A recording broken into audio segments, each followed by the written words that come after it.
All right, we are officially live. All right. Hello, everyone. Welcome to this episode of the Filthy Casuals. I am joined by Caesar, and Yeah. hopefully, at some point, we will be joined by our friend Lord Dunn, who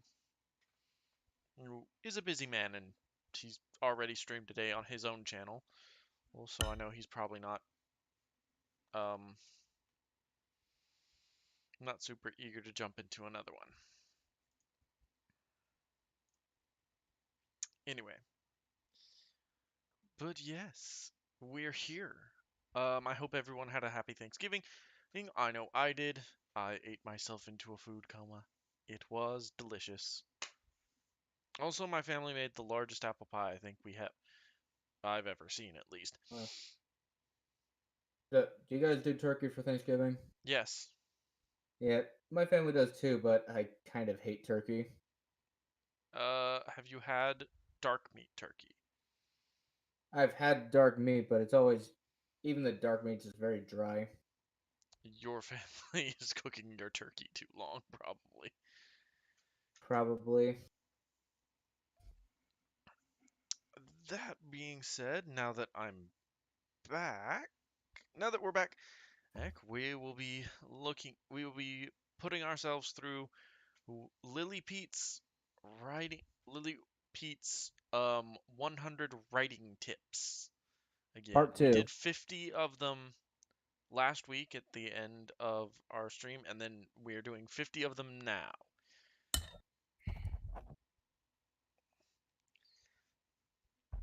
So, oh, uh,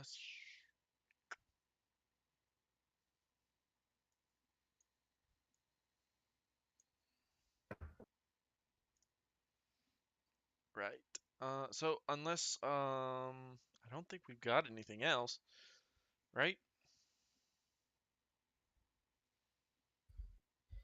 Nope. All right, then let's get started with this.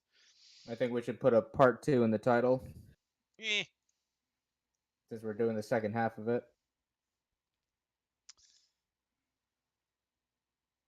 that's fair. I'll edit the title later. All right, so we stopped at 50, so let's go to number 51. Vitriol does not immediately render criticism invalid. If you tone police criticism, you will likely miss something important. Yeah, I can agree with that. I don't agree with that. If like look, if someone's just spitting slurs at you, who even if they do bring up something valid, it's not really worth paying attention to because someone else can bring up the same thing just as calm. Just the same thing without uh saying George Carlin's swear list. Yeah, that's fair. I'm not saying don't tone police your criticism. Honestly, like if you go after I'm not saying tone police, I'm just saying that person is not going to that criticism is likely not going to be as valid as LIlly Pete thinks it is. So it's not really worth listening to because if it's truly something that someone is pointed something that someone is that genuinely angry about, oops, someone else has probably already pointed it out.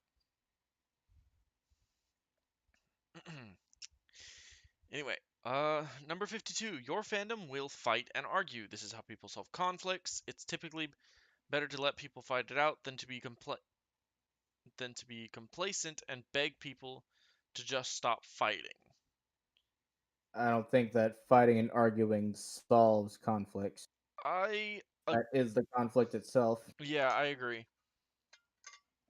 But I like the first part. Your fandom will fight and argue. If you have enough fans, they're going to fight and argue about your work. It's just something you have to deal with it.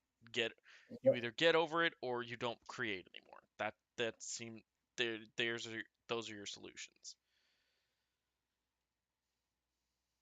I would say probably tell people to stop fighting if it gets like very heated, like you're spouting death threats at each other. Yeah. All right. Related to the above, every headcanon is valid should never leave your mouth. But do you want pedophiles and fascists in your fan base? Because that's how you get pedophiles and fascists in your fan base. Wait, No. every wait, Every headcanon is valid. which number was that again? 53. No, which one was every headcanon is valid though? 53. Well, it says related to the okay. I read Yeah. that wrong. Your My fandom will bad. fight and argue because every headcanon is valid. Uh, I agree with with never saying every headcanon is valid is a good thing because then you're just opening yourself up to someone being to violating someone's headcanon. and how does this get pedophiles and fascists in your fan base? Yeah, that's a good question. How does this do this? How Or does is one pedophile connect to the other? I guess pedophile and fascist just a blanket term for people I don't agree with, perverts and people and wrong thinkers. Yes. 54. Speaking out against abuse fetishists, pedophiles, and bigots in your fan base will always be better in the long run than being quiet or complacent. It might be exhausting to deal with, but it's better for everyone in the long run. No. Uh, I mean, I think Lily Orchard and us have different definitions as to what a bigot is, Yeah, exactly. Like, and maybe even look, pedophiles for that matter. pedophiles and um this thing will exist in the fandom regardless out of whether or not I speak out against them. Like that's just ignoring it and leaving it alone. mm, I mean, like that's just what's gonna happen. Because either you have to be judge, jury, and executioner on your fan base, or you have to let your fan base be your fan base and create your own works. Like, I mean, there's like the creator of the Harry Dresden novels does not care or about the about the Dresden Marcone fan fiction that exists. Or at least I highly doubt he cares. That there's a different and you know, like I'm not saying these are good things, and if you find them in your fandom, you should probably look into it. But by and large, urge these things exist in fandom, and you need to move on. Anyway, number 55. Fan service is a concept you should never think about. Fans who need to be serviced are not actually fans. If you have fans, those fans are already having fun and don't need to be pandered to. Why? How are they not? How do you know they're not actual fans? Yeah, exactly. Giving your fans what they want isn't. I guess it's not inherently bad or good. It just depends on what you're doing and how you go about it. 'Cause I do think it's important to listen to your fans, but at the same time, yeah, I don't. It's definitely something I've kind of been kind of sitting on the fence about lately. Just how far should a writer go with pleasing their fans versus doing their own thing? Either like my work or don't. That's the deal. Like, yes, I do like that you like the work I put out, but like the work or don't. That's it. That's the deal. That is the deal I'm making. Like, I think Fillmore put it best. A writer, when they write, when an author, when they make a book, writes, makes a promise to their fans, and that promise is to tell the story. not to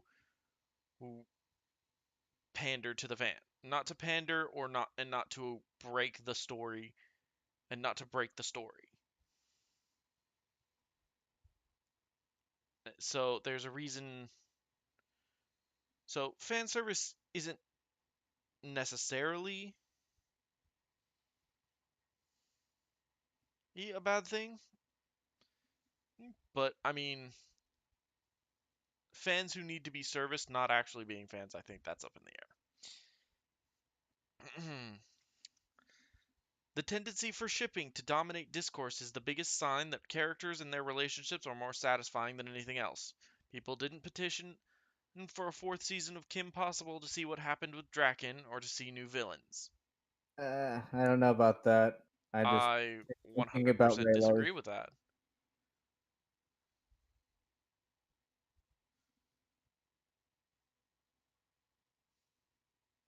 What were you saying? I was just thinking about Raylos. Yeah, exactly. I mean, Kylo is an interesting character, but that's not to say he's a well written character. He's only interesting in the fact that he doesn't ever pick a side and keeps waffling between the two.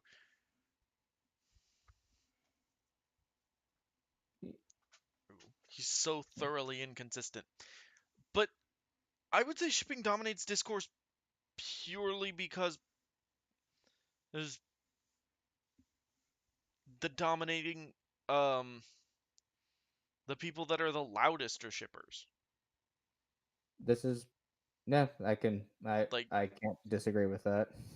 there are Sure. people who there are shippers in the Percy Jackson fandom, but the majority of people don't care who's in a relationship.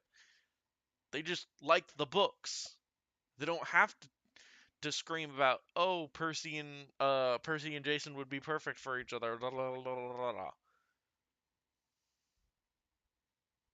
Yeah, that's also yeah. When it comes to like relationships and Percy Jackson, you really gotta sweep under the whole incest thing. Gotta sweep that shit under the rug. I mean, the God side doesn't count. I think they Yeah, established that. yeah, because Percy and Annabeth are technically related. Well, I don't know. Would Athena be considered Zeus's biological daughter if she She's came out? Poseidon's niece?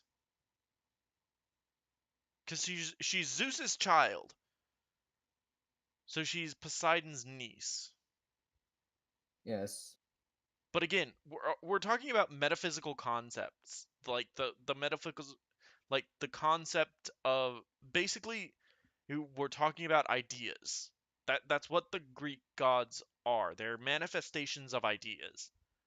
Well, think more like the primordials are. I don't know about the Olympians per se. No, the Olympians are manifestations of ideas. That's sort of like Hades isn't actually the god of death. That's Thanatos. Yes, Hades is correct. just the keeper of the underworld. And then Poseidon's not really. He's not the ocean itself. That's the Titan Oceanus. Anyway,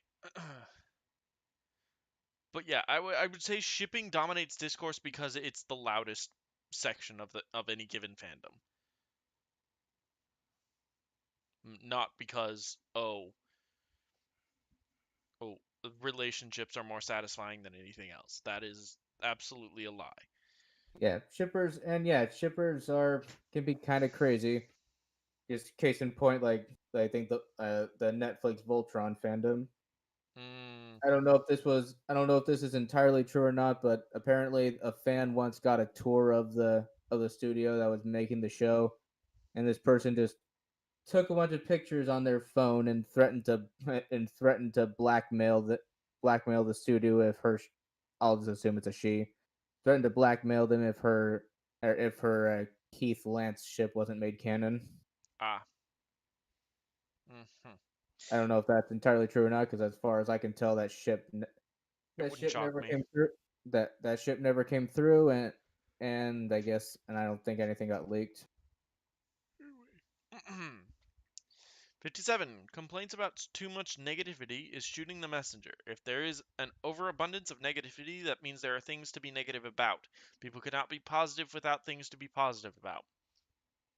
I disagree entirely. That's bullshit. People will complain Depends about on anything. wait. Too much negativity in what exactly? The writing or the fandom? I suppose she's talking about the fandom, because, like, uh, look, people will complain about anything. It doesn't Yeah, matter what it is. and if it is fandom, yeah, some fandoms are extremely toxic. Case in point, once again, Voltron, Steven Universe, Netflix Shira. Yeah, exactly. Like, these are fandoms ruled by SJWs, and they're awful. Yeah, like that. A lot. Supernatural has the issue has issues too with that. Yeah, like so, like yeah. If there's negativity, like it can be. I think that there might. I think there's some truth to this claim, but not necessarily, because once again, there are toxic fandoms with toxic people that'll be negative over the dumbest shit. Anyway, 58. If you do something bigoted and get yelled at for it, listen to the people yelling at you. Cancel culture isn't real. The rage and vitriol will be Bullshit. gone in 2 weeks, and you'll be a better person for it. Getting yelled at stopped being the end of the world at age 10. Cancel culture is real. Cancel culture is real. Well, no, and it can literally ruin your career. Everything in this statement is wrong. Also, define bigoted. Yeah, and it just depends. Like, yeah, if someone accuses you of being a bigot, like, yeah, take what they say with a grain of salt. Be like, all right, define my action. And it, like, you didn't make the black man. You killed the gay. You killed the gay character. I'm a gay man. I killed the gay character because he didn't have a purpose in the story anymore. He was a burden on the plot, so he had to die. Behold.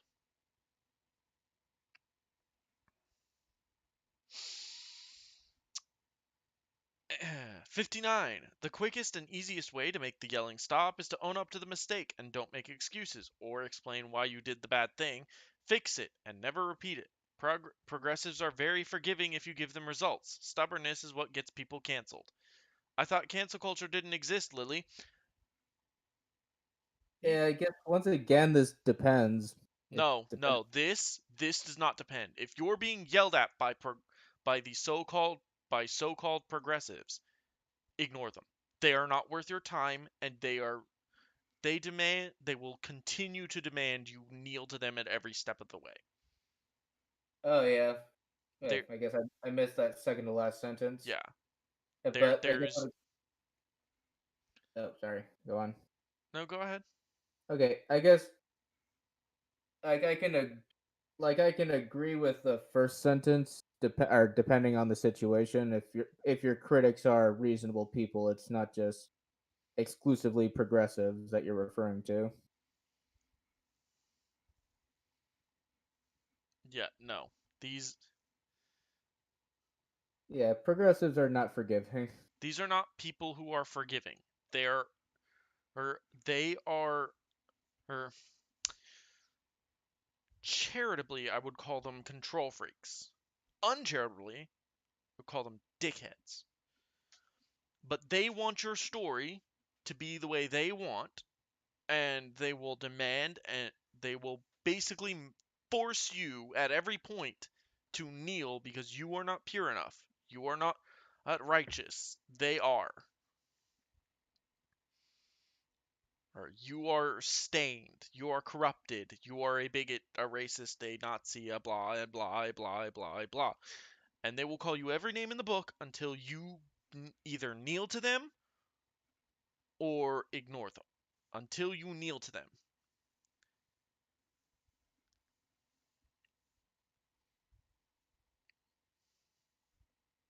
If you ignore it, and if you refuse to kneel to them, they'll leave you alone. After a while, it takes some time. Or they might, or if they're crazy enough, they might try to dox you. Yeah. Anyway. Always be wary what kind of personal information you leave on the internet. hmm Anyway, forced diversity is a right-wing dog whistle, not a criticism. Not a criticism. No, that's actually forced diversity is a thing. It is a legit it is a legit criticism when it affects the story. Yeah, what Simply exactly? saying something like, "Oh, Craig of the Creek is forced diversity." No, Craig of the Creek is not forced diversity. It is just a story that happens to feature a black character. Yeah. So what exactly is a dog whistle in this context? A dog whistle is, like how supposedly dog whistles you can't hear dog whistles. Like there's those the trope is like someone gets a dog whistle and they blow it and it doesn't make any sound. Yeah. That's what it is. It's supposedly something so it's supposed to be like a subtle jab at a subtle signal to the right or to the right wing um that this is a something to attack Okay. or that I'm one of you, blah, that kind of thing. It's stupid and bullshit. Yeah, it's like Lily doesn't really understand what forced diversity is. hmm It's like thinking diversity itself is what's being forced Yeah. rather than describing the kind of diversity that it is. Anyway, reclaimed slurs are not universal and such should never be included in a work. I don't know what these are. I assume things like the N word and faggot. Like I assume that's what these are. And why shouldn't they be included though? Yeah, I don't know I mean, because they're not universal. I guess I don't know because we're not of the right skin tone to speak the language of those who are purer than us.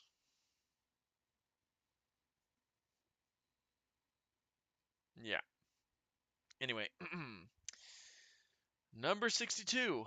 Oppressed people fighting against their oppressors are not villains. No, I don't care if you think they went too far. No, not all those who respond with violence are wrong, and not all those who preach nonviolence are right to do so. this is some serious projecting. This is very serious projecting. This is almost a so yes, the oppressed people fighting against their oppressors can in fact be villains. Case in point, Killmonger from Black Panther. Bingo. The guy, that guy is very much a villain. hmm He may have good intentions, but the road to hell is paved with good intentions. Or, We have that saying for a reason. or you could have a story where, the the main character encounters a rebel faction who's fighting the like empire or whatever, and then this rebel faction slaughters a village. For what Yeah, reason? I guess another example could be Jet from Avatar. Yeah, exactly. He's Jet very much fights. Yeah, he fights the Fire Nation, but he also tries to kill an entire town's worth of people because there's Fire Nation people in there. Like he has arguably good intentions, but no, he's the bad guy. He is fighting the oppressor, but he is a villain. All right.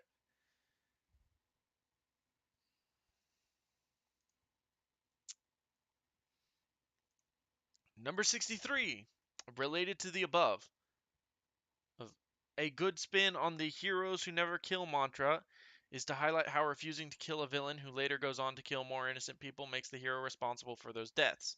There's a free story theme for you. Uh, good story over themes every time. Number one. Number two. Um, Yeah, most heroes who don't kill and then have the villain kill later tend to hold themselves to account for that. They feel responsible for those deaths. Yeah, I mean, I think it was last week. I think it was worse than you brought up the Dark Knight Returns. They in the comic version, that's a good example because Batman actually does count all the number of people that Joker kills, Yeah, like and even like I think it even says that in Joker's face, like all the people I've killed by letting you live. like, It's like yeah, like that shit can heroes who hang. never kill. Well, the good hero, the hero who doesn't kill is a good person, not because he blat is a good person, not because the villain gets away, he's scot free, but because the hero understands his own actions and shows restraint.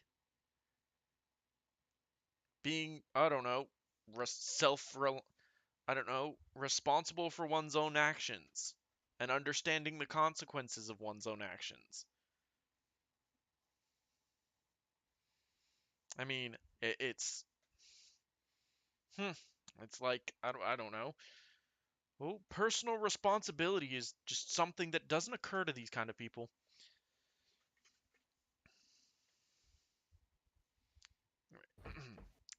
63.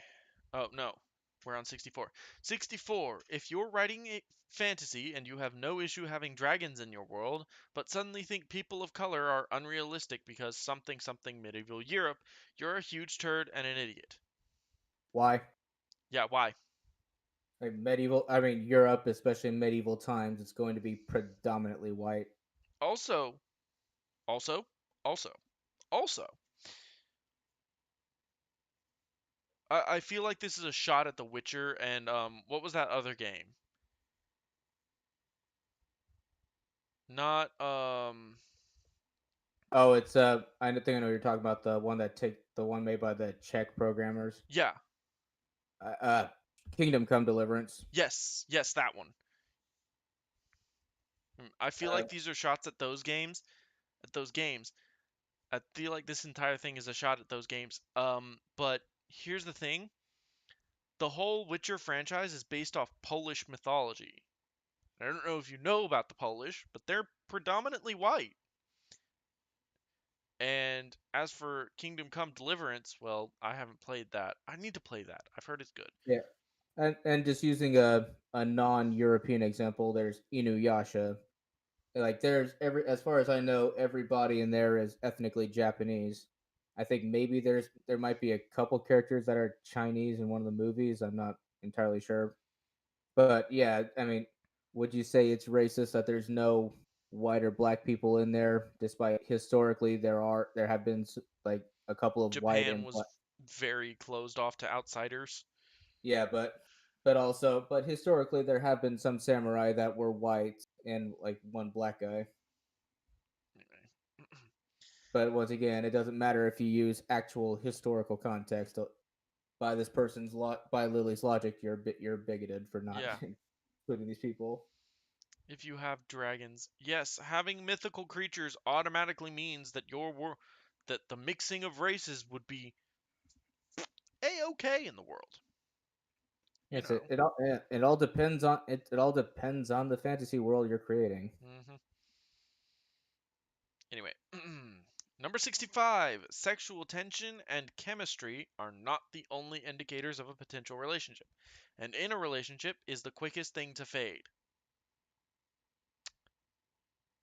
Hmm. I mean, sure, I guess I'll let her have that one. I don't really care enough to fight that one. It's stupid.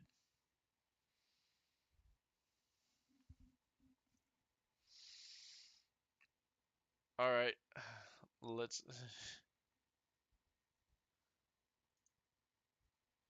You still there? Yeah, I'm still here.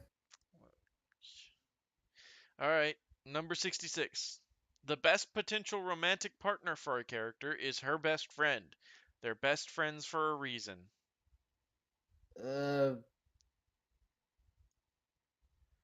I feel like Lily is like hardcore wanting to sleep with someone she considers her best friend. I get that vibe. yeah. I, Look, the friends to lovers trope is exists for a reason because it's something that can happen, but I don't think like that should be something that you we encourage people to do in writing. Like if you have people who are friends, let them stay friends. It would be kind of weird if a character just had a best friend and was like, "Oh, I'm gonna sleep with this person for no reason."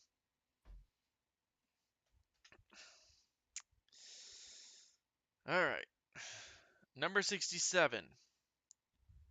I don't want X character to be defined by her relationships. Is a stupid philosophy to have. Everyone is defined by their relationships, and that's how human beings work. Um, they're specifically talking.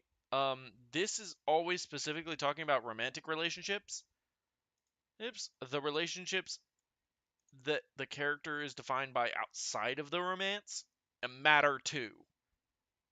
Like being solely defined by a romantic relationship kind of gets a boring is kind of a boring character.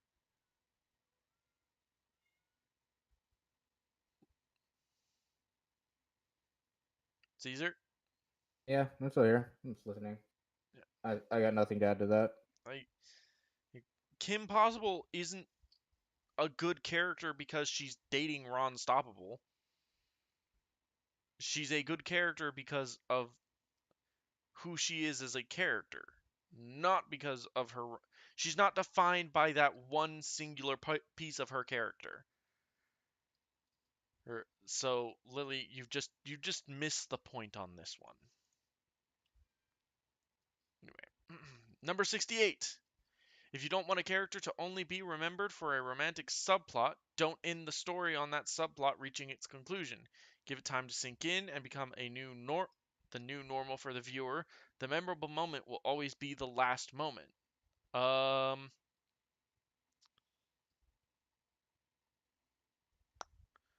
I don't agree.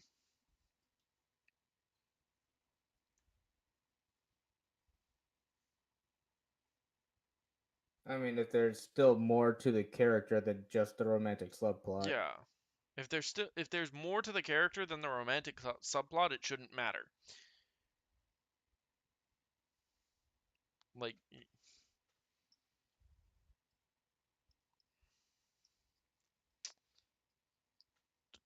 like I mean, Like hold on. Aang and Katara, for example. Yeah. There's more to both of their character than just the Hooray. romantic. Oh, they kissed in the last episode. Hold. But Katara and Aang were like awesome people. Well, they fought a war together essentially. Anyway, slow burn does not mean taking forever to get together. It means full series long romantic subplot. Getting together at the start of a romantic subplot, not the end.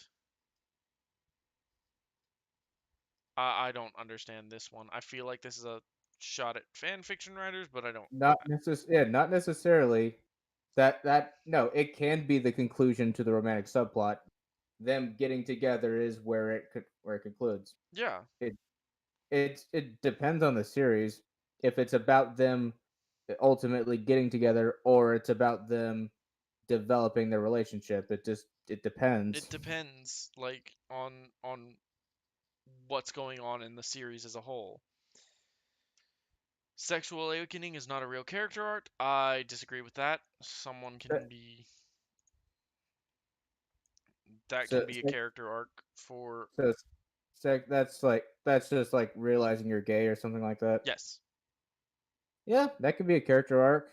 absolutely. What if, oh, I don't know, one of your characters is married, has children, and realizes he's fallen in love with another man or a woman, I suppose. We could do that. We could do lesbians.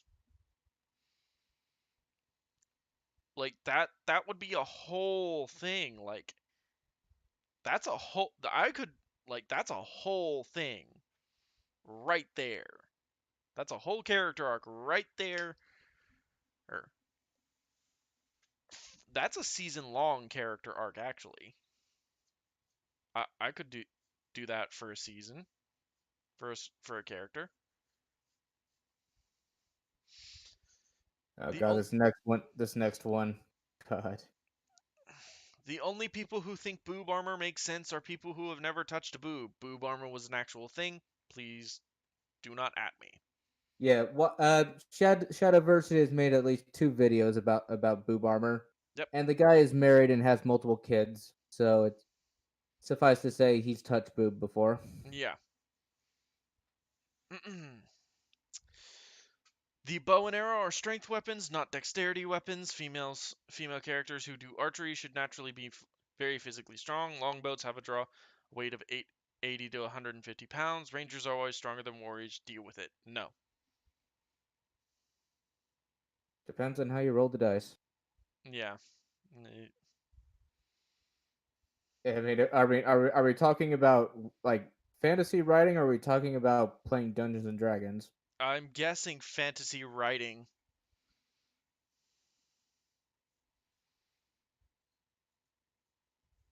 I don't know why the bow became a dex weapon kind of thing, but fine, whatever. I'll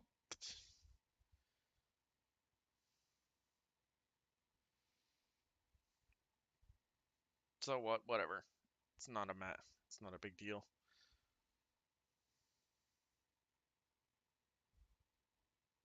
Yeah, I'm fairly certain this elf is stopping an axe with her raw physical strength.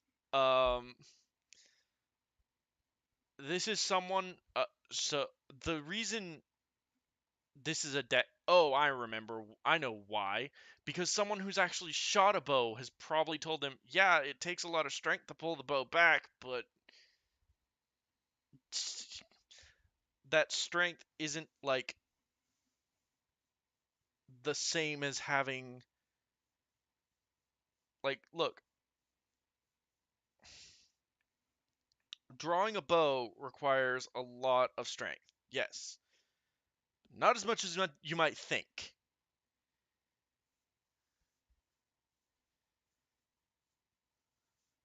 To fire the damn thing, you have to be very, very like precise and dexterous. Yes. So, and I know this because I fired a bow and I've spoken with like a guy who did this professionally for a while. Like, yes, you have to be strong, but not like, oh, I'm strong enough that I could block a fucking axe with my bow and not even flinch. No, no, no, no, no, no. Your like the way the bow draws is it draws from like your back muscles, not your arm. It's like it draws from your core and your back, not your arm. Like this picture is wholly like bullshit. Like she may have been able to like take the bow and hold it, but not like that.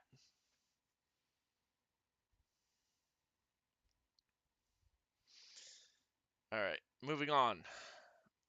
Number 73. The best way to avoid tokenism is multiple characters. I Yeah, mean, I mean, I think I can see where Lily's coming from, but I mean, what exactly would make if let's say you had one black guy in the entire like an entire like main cast of a TV show, what would you say would prevent him from being the token black guy? Because I'm just thinking, just keep him, just avoid make applying too many stereotypes to him. Yeah, exactly. I Like, mean, like another example, I guess, would say like um, Doctor Who with whenever Jack Harkness was on him. I never really thought of. I never really saw him as being the token omnisexual or anything like that. Because I mean, there's more to his character than just that. exactly. The tokenism is just having the black guy be a black guy. Having character is having someone be beyond their race and gender. Anyway, 74. Want an easy way to become more accustomed to diverse casts? Limit your straight white cis characters to one of each. Those can be 3 characters for each trait, or pack it all into one character, but only one of each. Why? Why? Why can't I have a full whole book of straight white cis characters? If they're all good characters, why does it matter? See, this is how shallow your thinking is, Lily. Yeah, I get these people seem to people like this seem to be really firmly believe that diversity in storytelling is extremely important. Which, yeah, I'm sure I'd get crucified on this for saying this, but diversity doesn't really matter. I You can agree. have it if you want to, just do it because you want to, not because you feel like you have to. I agree. Number 75. Don't be afraid of failure and backlash. If someone is screaming at you about how a character you made is racist, that is literally free writing advice that someone just giving you. Look on the bright side of life for a change. No. So, number 1, yes. This first part of the sentence, absolutely, 100%. Don't be afraid of failure, don't be afraid and backlash. There is nothing worth doing that someone hasn't hated you for. If someone is screaming how your character is made as a racist, they're probably overreacting. Or you're just probably someone racist and then like you already know and you don't care. Like this is the thing. This is the thing sort of this is the sort of thing that these that progressives like Lily don't understand. People who are in fact racist don't give a shit that they're racist. I know, I live with one. Like that's the thing about progressives. They don't understand that people who are actually genuinely truly racist, who don't care, who they don't care that they're racist. They don't give a shit.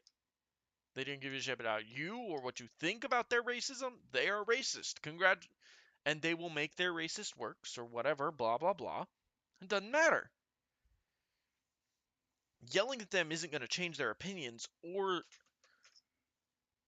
anything. So if someone's yelling at you and you are not racist about making a racist character and you yourself are not a racist, pull a racist.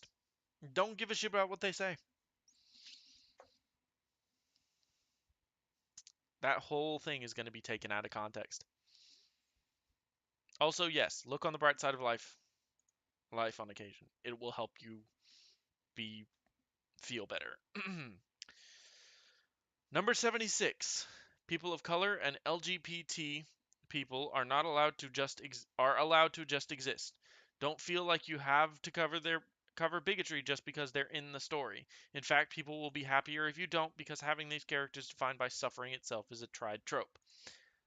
I can agree with that, I actually. also can agree with that. That is something that I really don't enjoy when gay characters show up in a lot of American cinema. They're like, "Oh, I'm a oh, these people bullied me because I was gay." It's like, "Really? Like, really? Come on. Let's go. Why can't he just be gay?" Anyway, number 77. I just want my readers slash viewers to have fun is an excellent attitude to have when it comes to storytelling. Yeah. I agree. Yeah, that's Beautiful. fair. That's fair. I would say if this can be detrimental if you're falling into the trap of if I write it this way, someone won't have fun. Like that can be a detrimental viewpoint if you write it to the point if you write something and say, "Well, if I were a fan, would I be having fun reading this moment?" So, yeah, don't it's fine to a point, but I would say temper this for the story comes first. Everybody else's fun comes second. Number 78. As a general rule, slice of life has always been more popular genre than action adventure. Depends on which demographic you're working with. Yeah, from my experience, action adventure is always more popular than slice of life. Yeah, generally speaking, the female audience will be captivated by slice of life or blah blah blah blah blah blah blah blah. Female targeted action adventure. Yes, females by and large will take slice of life or slice of life drama or romance over action adventure. Males will generally take action adventure over anything else.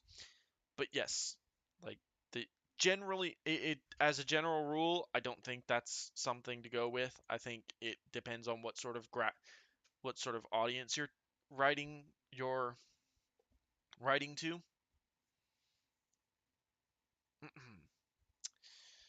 Number 79. Feature creep is a problem in storytelling as well. If you don't have to cram every single idea, reference, and homage you can think of into a story, you can save ideas for another time.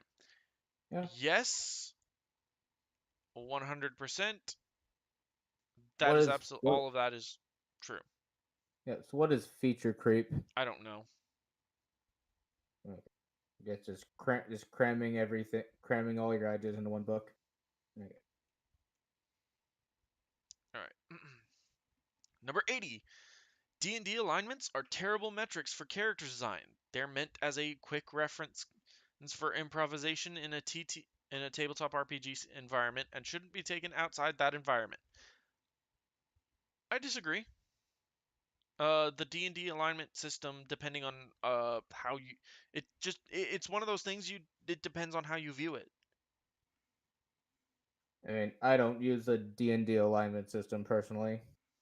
Yeah, like it depends on how you view the alignment system itself. Is it a useful tool or is it, excuse me, is it something that like completely overtakes the character, or is it something you just use as sort of a guideline? Like this is what this character's alignment seems to be, so I'm going to use what I would think that alignment would do in certain scenarios to guide that.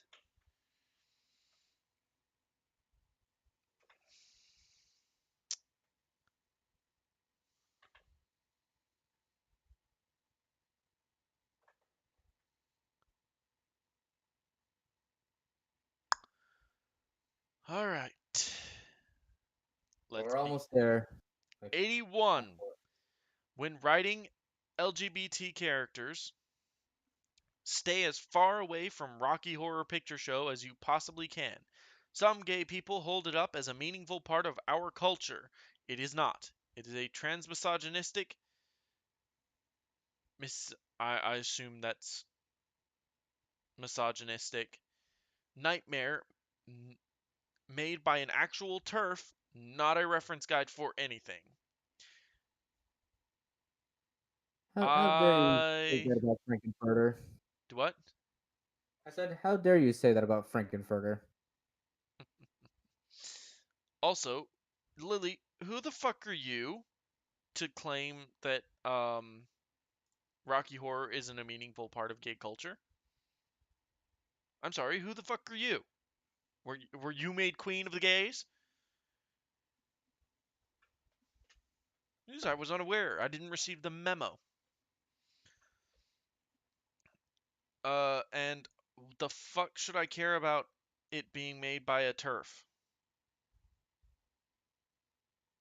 Like, if you want to look at Rocky Horror, honestly, I wouldn't look at Rocky Horror Picture Show as a guide, as a writing guide for gay people anyway, because, well, it's meant to be as outlandish as fucking it.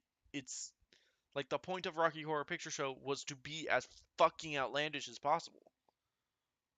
Yeah, I mean, Like I it's don't take any of it seriously. I treat the whole thing like it's just a joke. yeah, exactly. That's the I mean, whole thing is just like this entire joke yeah, because I mean, about if you ever watch like a play version, whenever they say Brad, you have to yell asshole, and whenever they say Janet, you yell slut.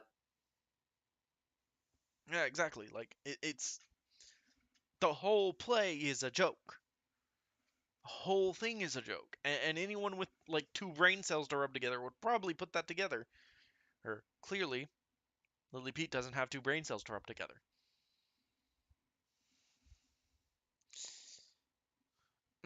82. The Q slur as a concept tact Tactically, tactically no, tactily. tactily reinforces heteronormativity by casting LGBT people as inherently strange. In no big deal representation, the word should be avoided. Normalizing LGBT people and the Q slur are like oil and water, don't go together. Oh, I assume it's queer. Um, I mean, well, I don't know. As last I checked, I guess the LGBT people seem to have pretty much adopted the Q word. yes, exactly. But that I think that um that goes back to the universal little reclaimed slurs thing. Hmm. I mean, look, if we're doing no big deal where the majority of the population it says, "Oh, it's not a big deal," well, then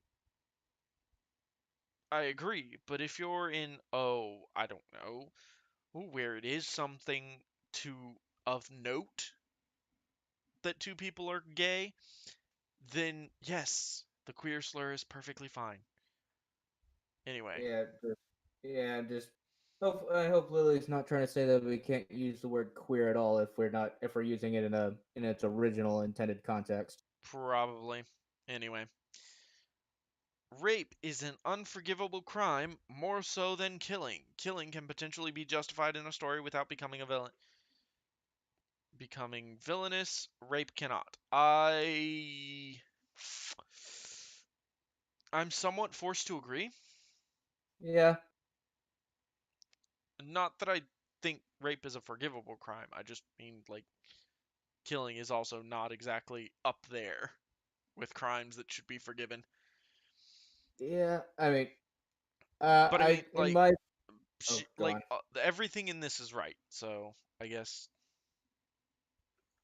I mean, in the book series that I'm making, there is a character is later, like much later on in the book series, who, well, I guess, never mind. I mean, the character later on in the book series, this character does end up committing a rape, but the whole point is that the character himself is very morally gray.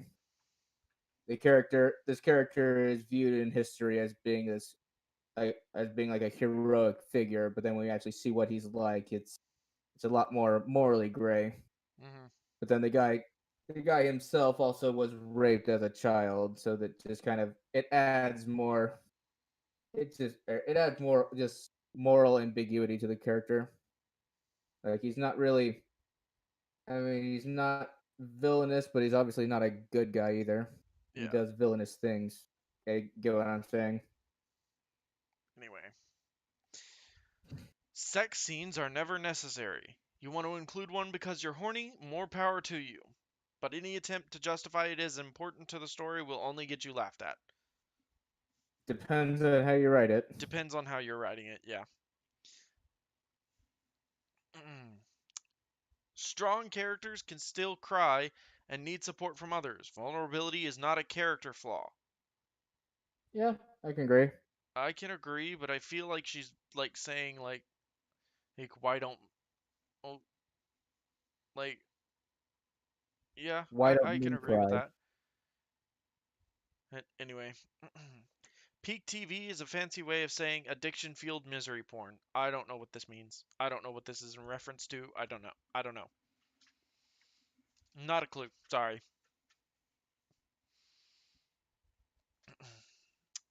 Addiction based storytelling relies on serialization, cliffhangers, shocking twists, constantly raised stakes, and an obsession with foreshadowing to get people to watch, not because they're enjoying themselves, but because they're stuck on a tension high. I feel like this is a call out to She-Ra and shows like it, where, ooh, cliffhanger, ooh, what's happening next kind of thing.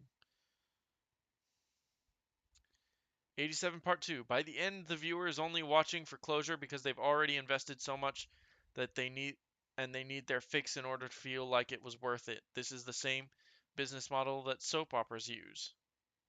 I guess it depends on the. I guess it depends on the show. I mean, I guess there's truth to this, but I don't know. I don't know what this is about. I I mean, don't get it. but I mean, is she even trying to Like say that it's a bad thing per se? is she saying that it's bad that shows have twists and foreshadowing and cliffhangers in terms of trying to get people to watch? I don't know. I guess. I don't know. This is a weird one. All right. Number 88. If sunk cost fallacy didn't exist, shows like Steven Universe and Game of Thrones would have been canceled by season 2. What's the sunk cost fallacy? I don't know. Let me look.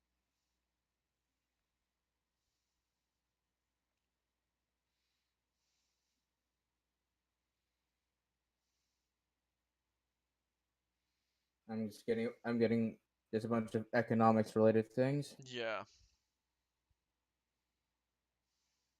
Uh, let's see here.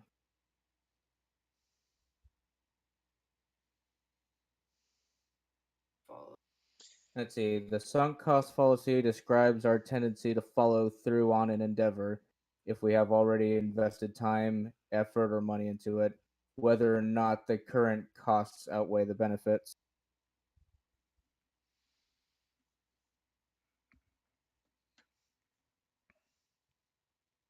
No.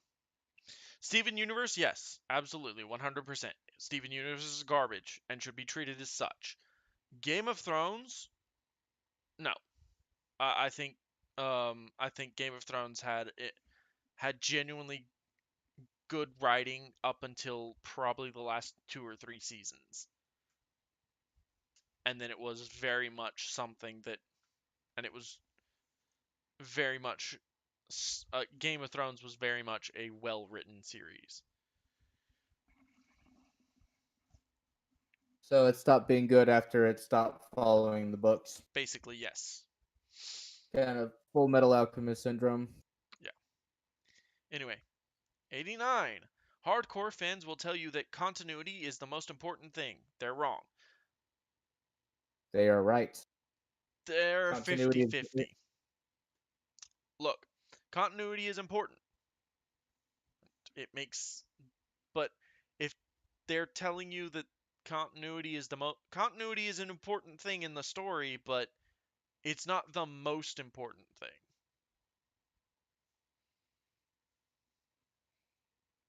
And I'll tell you why. An example. So, I listened to a podcast called The Magnus Archive. The Magnus Archive, spoilers, by the way. Um, this most recent season takes place basically after the main character started the apocalypse. Won't tell you how, but the last episode as he starts the apocalypse is basically recontextualizing all 3 previous seasons. It's basically rewriting them. or retconning them if you were uncharitable. But that's not fitting within the continuity. It doesn't make sense for that to be there, kind of thing. So I would say continuity is up there, but the story, I would say the story takes place over it. And if you have a good story, you have, like, if you have a good story, continuity should be easy.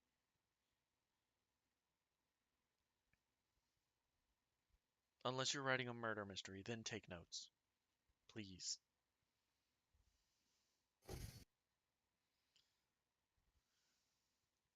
Hmm. All right, almost done. 10 more. Number 90. This is too political is a complaint only made by conservatives when a story acknowledges that non-white and non-straight people exist. The existence of other kinds of people is not political. Ignore these complaints. I disagree. That poor straw man didn't stand a chance. I know, right? He Yeah, was he was just standing in the I've field. yeah, I've seen Lily Orchard. I've seen a little bit of Lily Orchard's Steven Universe like review where she goes into a rant about the show, and yeah, Lily thinks that conservatives are all scum. Yeah, I'm aware. Just to apply a little context. I'm aware. So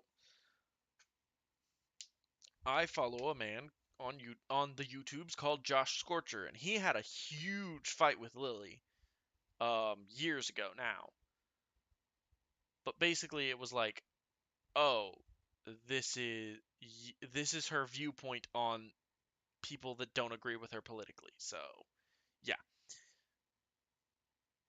being force fed the views I don't agree with is not something I enjoy, Lily. Also, I'm not a conservative. Just I don't know about you about Clayton, but I'm not. I'm Anyway, more like a I'm more of a centrist or libertarian. moving on. That entire point's bullshit. Something can be too political. Anyway, number 91. The Little Mermaid and Cinderella are more feminist than Beauty and the Beast. I'm gonna guess because Lily thinks Belle has Stockholm syndrome. I'm going to guess that too. Ooh, and move on because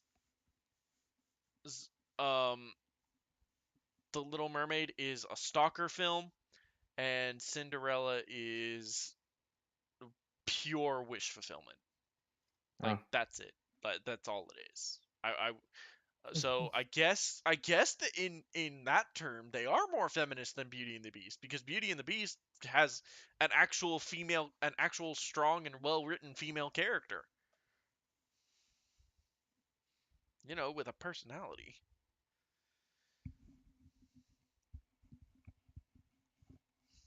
And if you say, "Oh, Ariel had personality," go back and watch that movie again. Ariel has quirks. She doesn't have a personality.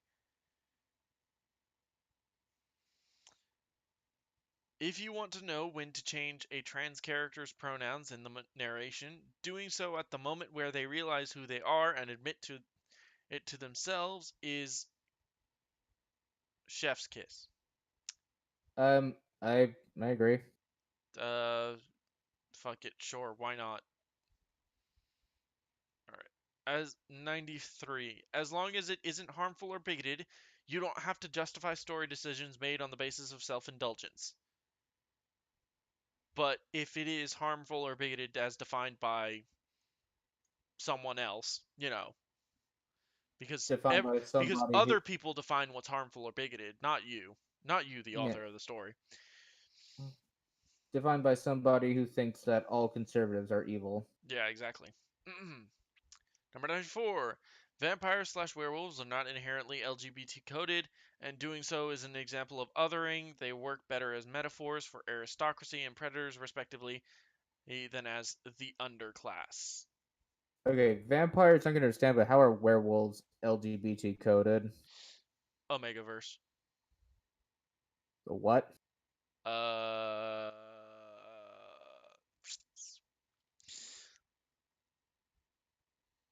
it's too much. It's too much. I don't have time.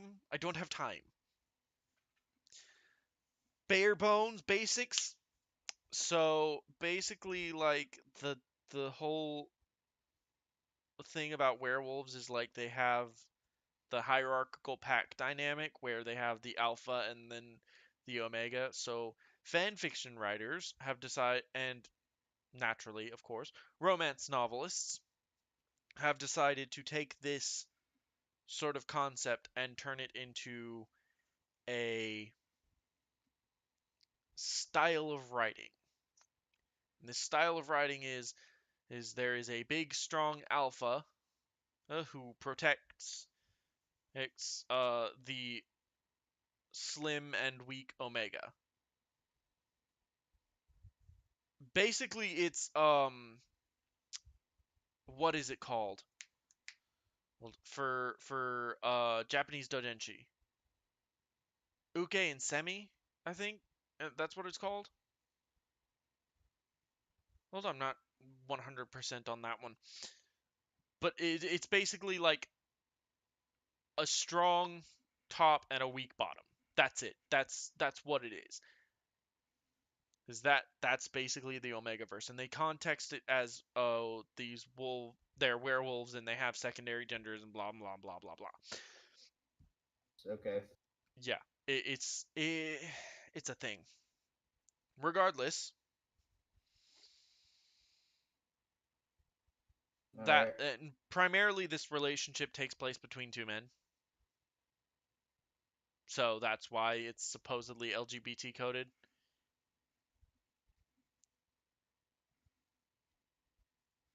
Okay. Number 95. Some of the best stories ever made were written as an act of spite. Once again, projecting. Care to give an example?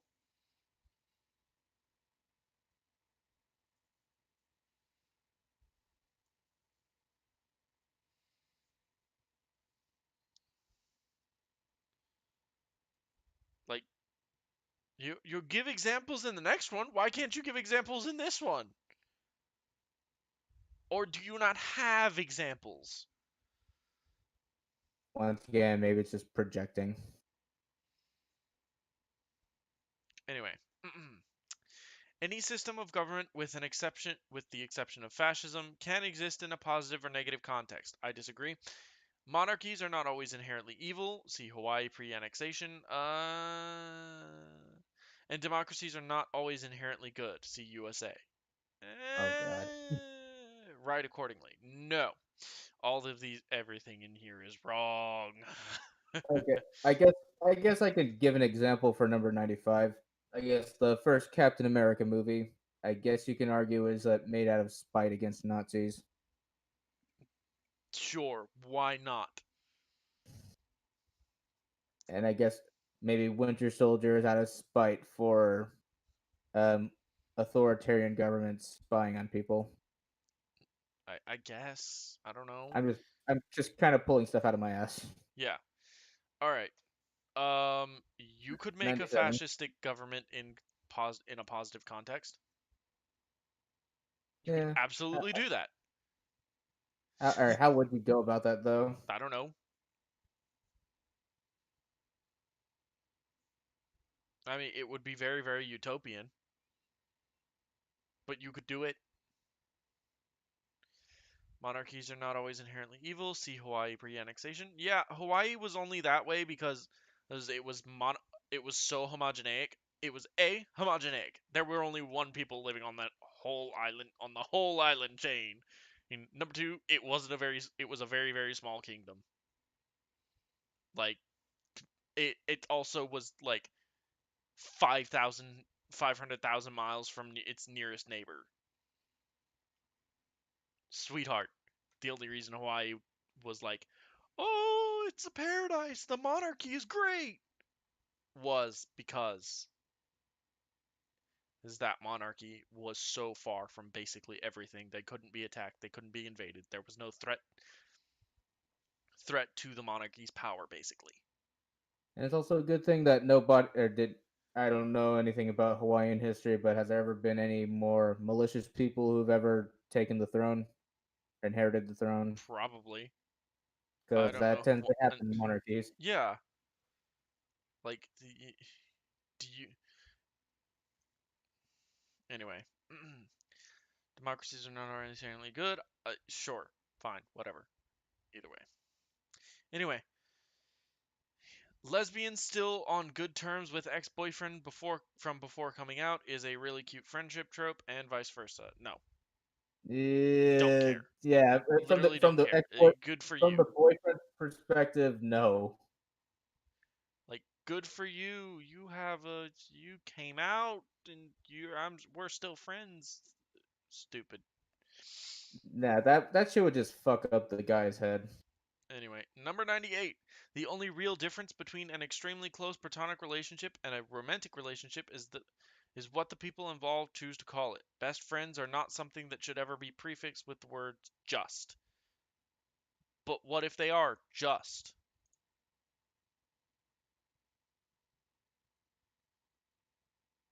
I mean, yeah, I mean, with never mind. Yeah, not really. Some people are just friends. You can be friends with somebody, like a straight guy can be friends with somebody of the opposite sex and not have any feelings for that person. Bingo. I Correct. speak from experience. Anyway, number 99. Finally, normalized friends saying I love you to each other. No.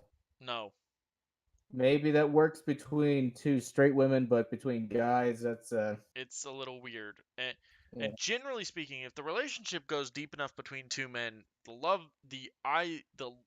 love you is sort of implied between them.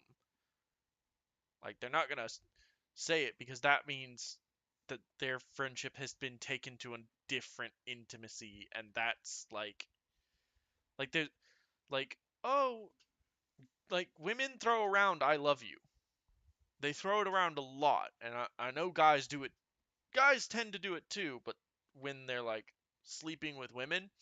But for a guy to say it to another guy, that's a lot.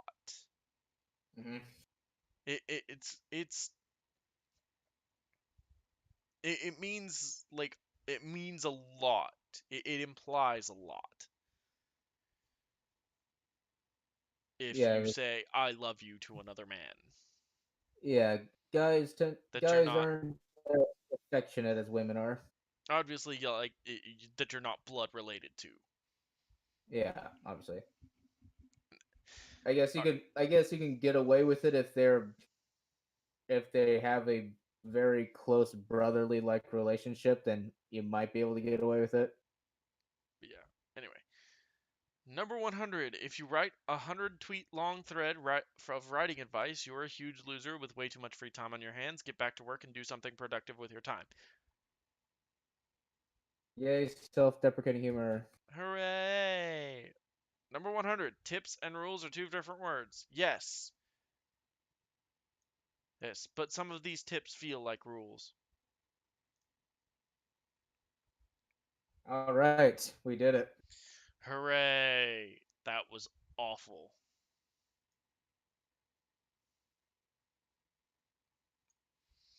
Yeah, and shortly after this, Lily Orchard deleted the whole thread. One wonders why. It's almost like the entire thread was a bad idea to begin with. It's almost like, oh, I don't know, the whole thing was was stupid and a terrible idea because she was either A, too vague, or B, you didn't know what she was talking about. Or And then it there's didn't also provide context for what she was projecting. talking about. Then there's projecting and just a lot of this just seems like stuff written by some like a teenager that spends too much time on Tumblr. Yeah, exactly. I guess more specifically, an autistic teenager that spends too much time on Tumblr doesn't really get social interaction very well. Nope. Anyway, that's going to be our show for this week. We should be back next week. So, we're gonna try to resume the alt right playbook, or gonna Yes, try something else. that'll be next week. Uh, At least that's what we have planned for now. That could yeah, always for now. change. That always change. It could change. We really do need to go back to that because, well, there's how many videos? 12? 12 in that thing? A lot. Yeah, there's a lot.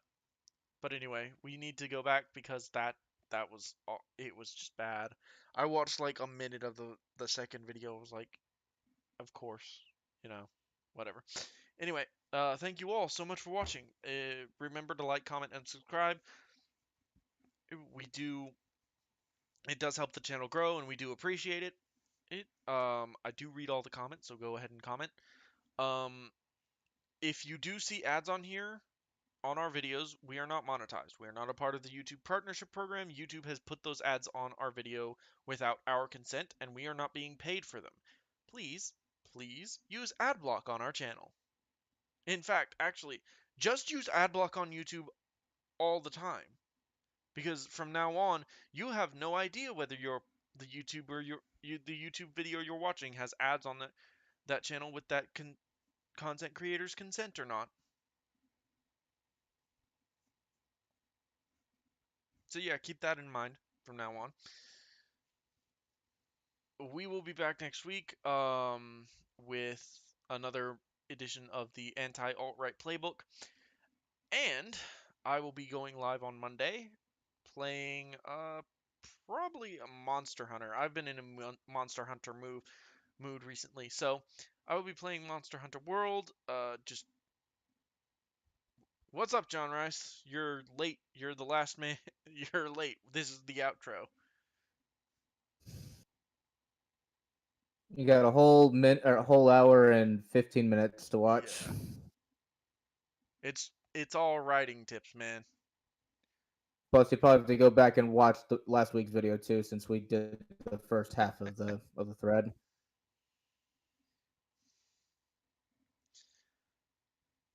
Better late than never, though. Yeah.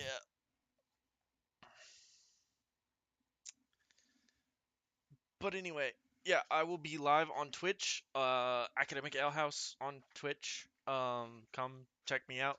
What I'm doing probably Monster Hunter World next week. Monster Hunter World will be like Monday, and then Tuesday, Wednesday, Thursday, Friday, Tuesday, Wednesday, Thursday, Friday. I don't know what I'm doing. I'm just taking a week off before I start my next playthrough of my next game. So, well, I did just finish all three Metro games, so big ups. Oops. Either way, come check me out there. Or I believe if that is it. The second part of the Enola Holmes commentary will be up uh probably on Monday. I'm gonna spend tomorrow editing down that monstrosity. And that will be awesome because we will finally have the full commentary up, and after a month of not uploading it. Anyway, thank you all once again for watching. Y'all have a great night, and I hope you had a happy Thanksgiving. Yeah, take care.